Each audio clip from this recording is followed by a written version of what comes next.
That's very interesting because I've read recently about American children being exported to Scandinavian nations, Denmark, to right? Germany, Denmark, and they're these are being primarily welcomed. black children. Canada. Yes, African and American Canada, children. African American Yes. children Amazing. that are finding loving homes and adapting extremely well. So can you comment on what you know about that? Well, you know, this is a phenomenon that I'm really just learning about myself. But they're going to face the same kinds of transracial issues that we're talking about here. Right.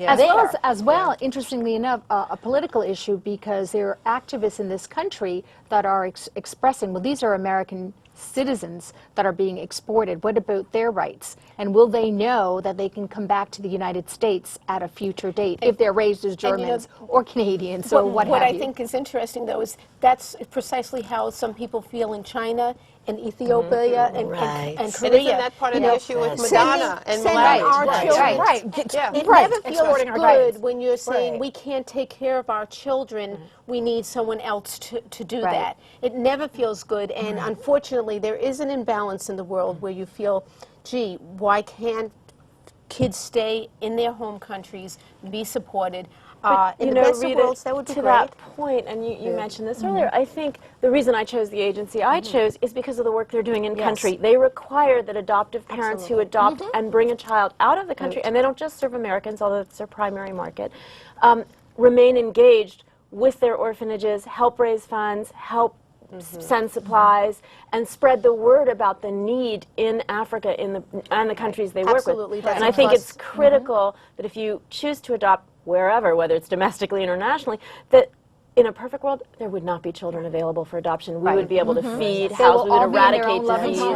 And I think as human beings, we have an obligation, whether you choose to have biological children or adoptive children, to make the world a better place. Now, how do you measure or how do you deal with this whole balancing act between whether adoption is serving a parent or the child that you're trying to place? Great question. You know, I think that we all become parents out of our own need or our desire to parent, to do something, to raise a child, to create a mirror of ourselves, whatever.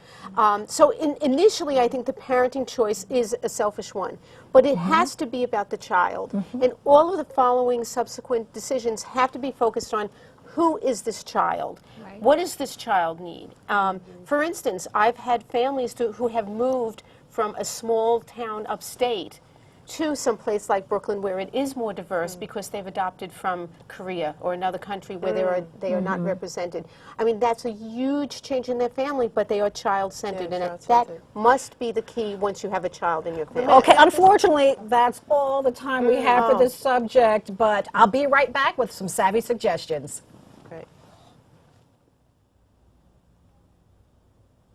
There are a number of misconceptions around family and what constitutes a real family. So here's a savvy way to look at it. A family can be biological, blended, or by choice.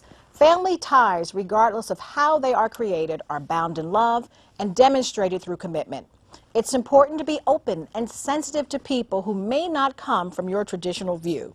After all, children grow in our hearts and deplete our pocketbooks.